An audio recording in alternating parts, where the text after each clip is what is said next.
Okay, so I'm Colleen Shannon from CAIDA, and what I'm going to talk about today is some analysis that we did of the December denial of service attack against SCO. So this is not the recent MyJoom automated attack from all the worm-infected computers. It was just probably one person or a small number of persons with a botnet attacking SCO. And I'm from CAIDA. We do a lot of network measurement and research that involves the whole internet and trying to get big picture views of things. So we're not really interested in one LAN or what's going on in just one ISP. We're going after the big picture. So one of the projects that I work on, I work on security stuff, and we have this thing we call the network telescope. A lot of you may know it by other names like a sinkhole or an internet sink or a black hole. But we call it our network telescope. It's a /8 network that's globally routed and has almost no legitimate traffic on it. So almost all of the traffic that we get inbound is anomalous in some way. It's someone misconfigured something, it's a worm, it's denial of service attack backscatter, it's people scanning for hosts to break into, all of that kind of stuff. It's good for seeing big events because it samples about 1 out of every 256 IPv4 addresses. But it doesn't really tell us about, one little thing that's happening in one place. It's good for kind of big explosion kind of events. And it depends on for us to see something with the network telescope, it depends on there being some kind of random component in the thing that we see. So it's someone just off the top of their head deciding on a subnet to scan, or it's a worm that spreads by scanning random IPv4 addresses, or it's a denial of service tool that just spoofs addresses by picking them at random. So that's the kind of things that we can see. So this is how we actually are able to monitor the denial of service attacks that we see. The little red things you see coming in come from the attacker, and the attacker is often way more than one machine. But the attack packets come into the victim. They have spoofed source IP addresses, and the victim can't really tell them from any legitimate addresses or legitimate traffic that's going on, so the victim responds to all of these addresses and sends random traffic out onto the network to people who did not solicit it.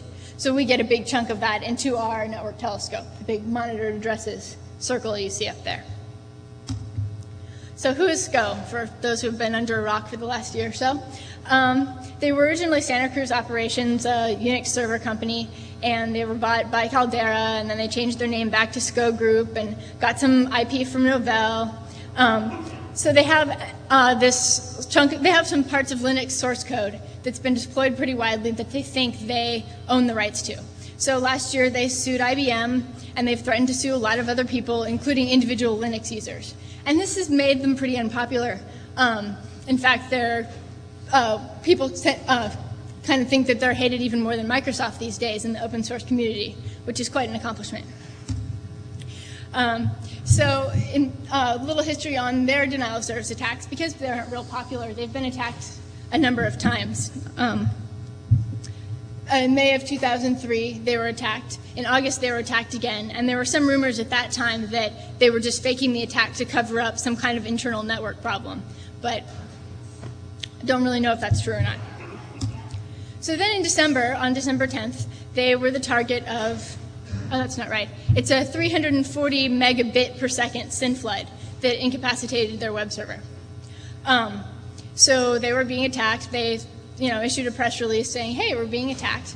And then later on in the day, a blog called Grok posted a report that SCO was not in fact being attacked. They were just making this all up in order to implicate the open source community, and there was nothing really going on. The next morning, we got a call from a reporter asking us, was this true? Was SCO really being attacked? Because there were a lot of news stories saying they were being attacked. There were a bunch of news stories saying, no, they're just making that up. They see how evil they are. And so we went and looked at our data and found, hey, they are actually being attacked after all. That same day, the SYN flood was expanded to also target their FTP server in addition to their web server. And we think that might be partly because in a lot of the comments on the Grok blog, people were using as evidence of the web server not being down the fact that they could still get to the FTP server. I don't quite understand how that works, but whatever. So then later on the 11th, SCO took themselves off the net because they'd been working for 2 days trying to get their providers to help them filter traffic coming in, and it wasn't working. So there was no point in just continuing to sync all of this traffic that was coming in. So this is our little graph of the denial of service attack traffic that was coming into SCO. You'll see the attack starting, and then with the big red line going up. And then you can see it kind of damped down some as they stopped responding to a lot of traffic and tried to do their own internal filtering operations that didn't work very well at all. And then you can see the next day the FTP attack starts, and that actually completely saturated. They have a DS3, which is about 45,000 packets per second they can handle going out, and that was about the max of what they could take. So now things got kind of interesting, at least for us. We published our little write-up saying, yes, they were attacked. Here's the graph that shows they were attacked. You know, we're observing this. Anyone who has a big chunk of address space anywhere could also observe this if they look for it. And we got to be the source of a lot of the attack of a lot of the open source folks. We learned some interesting things, like that all of our work was funded by SCO, and that we didn't exist, and that we hadn't existed before December 10th. Which was kind of interesting, because both of these things are pretty easy to, you know, tell that they're not true. We publicly list the sources of our funding on our website, and Google will tell you that we've been around for a long time. But that's not really interesting to anyone more than us, except that we're kind of the closest thing there is to an open source community pioneer in the network community. You know, we have data and we try to release it to people. We make open source tools and visualizations and try to get them out to people and make them freely available to people and try to get people to cooperate. So it's kind of interesting that they would choose us as a target. And then we got our own DOS attack later on that evening, about 11 o'clock at night.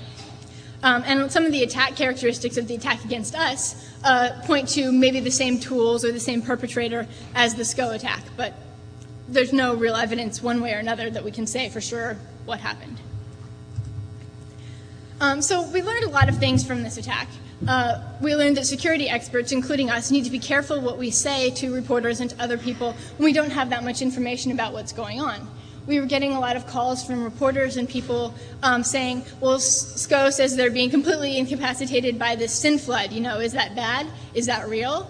And we would say, well, a SYN flood shouldn't be that bad. I mean, SYN cookies and a lot of other things that help you defend against that have been deployed for a long time. You know, they should be able to block it, so we don't know. But it sounds like we don't know what's going on. And yeah, technology does exist to thwart SYN floods, but not at 340 megabits per second and 1 million packets per second coming in. It was a bandwidth attack. And SYN packets, like anything else, can be used for bandwidth attacks, and we need to remember that. Also, we learned that it's really no fun to be a SCO network admin.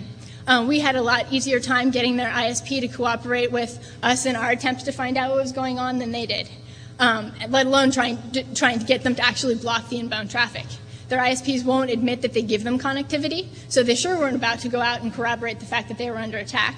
Their CEO was quoting security experts like us who were saying that any 5-year-old could be stopping this attack and wanting to know why they hadn't fixed it yet. And their only hope was upstream ISPs helping them out, who they weren't a direct customer of, and they're not real popular with NOC employees. I mean, they'd call up and say, you know, can you guys please help us out? Can you put in some filters, you know, help us block this traffic that's coming into us from your ingress points where you're getting most of it. And then the people would say, yeah, sure, we'll get right on that. And, you know, they could almost hear the sounds of Quake in the background.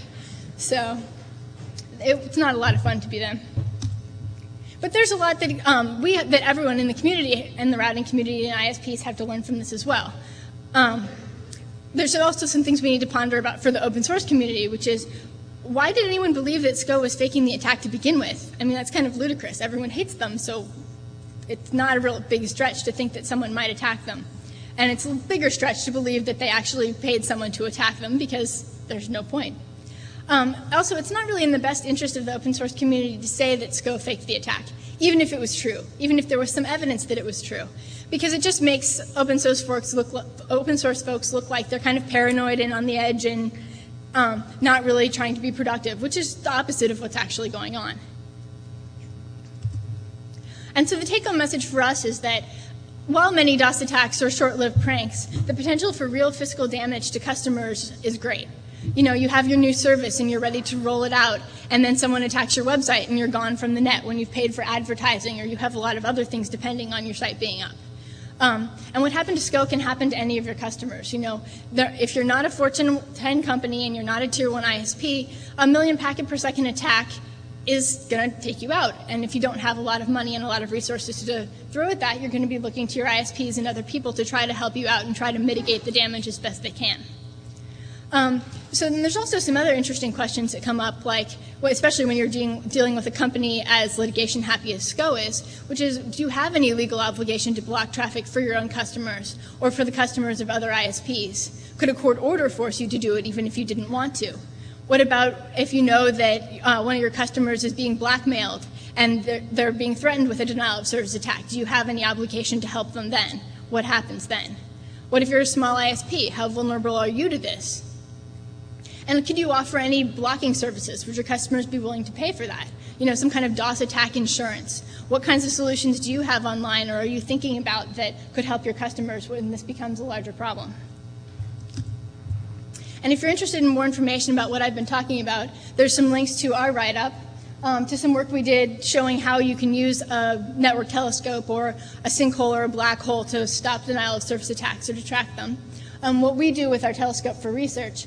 And then probably the most useful thing to you guys is some practical uses in how to build your own, how to monitor traffic that's coming into and out of your customers so you know one of your customers is being attacked or is the source of an attack or is spreading a worm or is receiving worm traffic.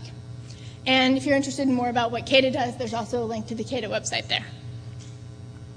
And that's all. It's break time.